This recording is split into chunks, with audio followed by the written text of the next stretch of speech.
सद्गुरुदेव भगवान की जय।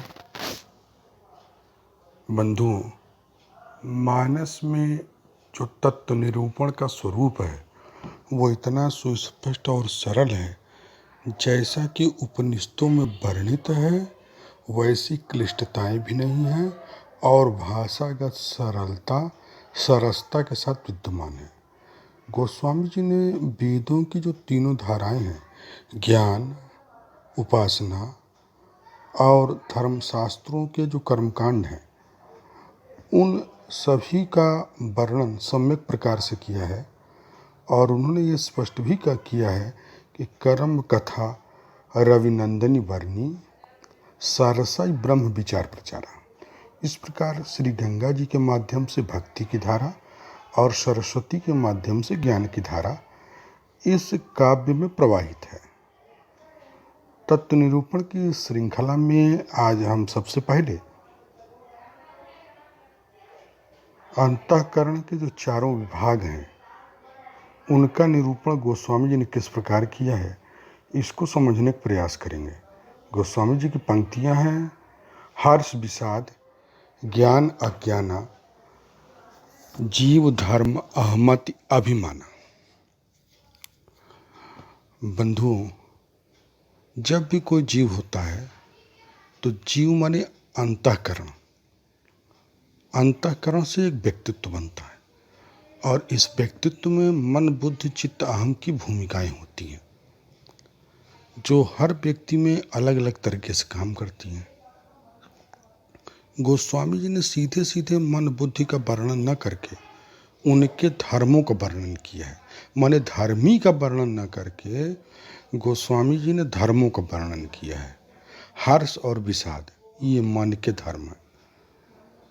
संकल्प मूल धर्म होता है मन का, संकल्प और विकल्प, परंतु हर्ष विषाद यानी सुखी दुखी होना ये मन में ही उदित होता है।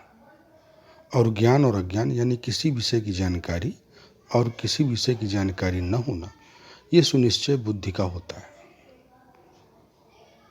बुद्धि का मूल काम है सुनिश्चय यानी चयन करना। तीसरा, चित्त में जो क्लेश होते हैं 5 प्रकार के, राग द्वेष अविद्या अभिनिवेश, उसमें मूल तो अविद्या है, परंतु गोस्वामी जी ने यहाँ अस्मिता को ही हर्ष विषाद ज्ञान अज्ञाना जीव धर्म अहमति अभिमान, अस्मिता को ही अहमति कहा है और अभिमान अहम से ही प्रकट होता है। तो इस प्रकार मन बुद्धि चित्त अहम के धर्मों का वर्णन करते हुए धर्मी की ओर गोस्वामी जी ने इंगित किया है। अब प्रश्न उठता है कि अंतःकरण को जब स्पष्ट करना था तो जैसे गोस्वामी जी ने काकभूषण जी के प्रसंग में ईश्वर अंश जीव अविनाशी चेतन अमल सह सुख राशि इस प्रकार से अभिधात्मक शैली से भी विवरण कर सकते थे, परंतु अभिधात्मक शैली यानी सीधे सीधे वर्णन न करके गोस्वामी जी ने धर्मियों के धर्मों का ही वर्णन किया। बंधुओं, उसके पीछे भी तत्व विज्ञान का ही सिद्धांत निहित है। वस्तुतः मन की कोई अलग से पकड़ नहीं होती। अगर हम मन पकड़ना चाहें कि मन यहाँ है वहाँ है तो ऐसे नहीं पकड़ सकते। मन अपने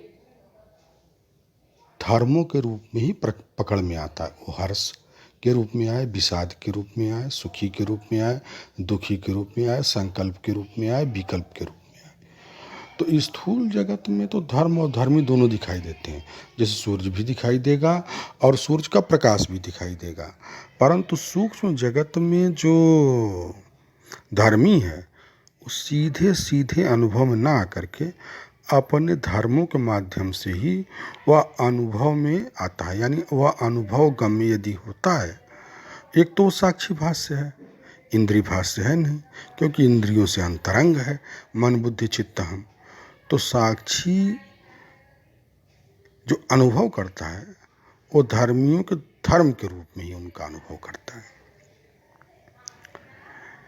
इस प्रकार से गोस्वामी जी का जो अभिव्यक्ति है इसमें तत्व विज्ञान का मूलभूत सिद्धांत निहित है।